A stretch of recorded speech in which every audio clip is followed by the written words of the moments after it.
एक बार की बात है, एक आश्रम में 3 शिष्य रहते थे। तीनों ने अत्यंत मेहनत से अपनी शिक्षा संपूर्ण की।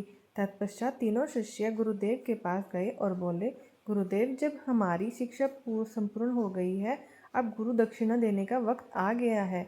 गुरुदेव मुस्कुराए और बोले, यदि तुम लोग मुझे कुछ दक्षिणा देना ही चाहते हो तो केवल कल मुझे एक थैला सूखे पत्ते लाकर दे दो।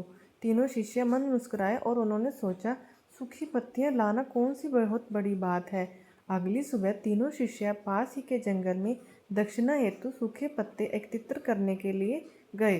परंतु उन्हें यह देखकर आश्चर्य हुआ कि जंगल में सिर्फ एक मुट्ठी सूखे पत्ते बचे हुए थे। यह देखकर वे तीनों बहुत अधिक परेशान हो गए। उन्होंने सोचा, अब गुरुदेव को दक्षिणा कैसे देंगे।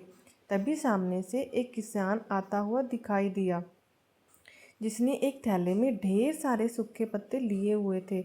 उन्होंने उस किसान से आग्रह किया, भाई, हमें भी थोड़े सूखे पत्ते दे दो, हमें इसकी अत्यंत आवश्यकता है। किसान ने कहा, यह सूखे पत्ते मैं अपने जीवन यापन तथा घर पर भोजन पकाने के लिए ले जा रहा हूँ।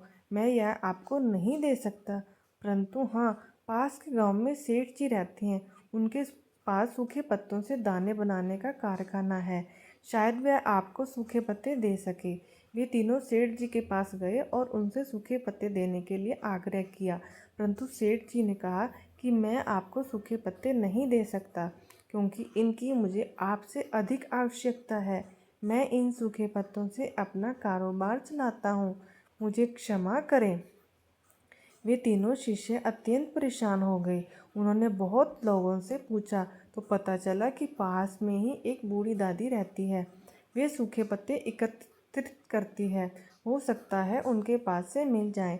तीनों बूढ़ी दादी के पास गए और उनसे सूखे पत्ते देने का आग्रह किया, परंतु बूढ़ी दादी उन सूखे पत्तों से औषधियाँ बनाया करती थी, तो उन्होंने भी मना कर दिया। अब तीनों छात्र निराश होकर आश्रम लौट आए और दुखी मन से गुरुदेव को सारी बात बताई कि वे उनकी दक्षिणा लाने में असफल रहे।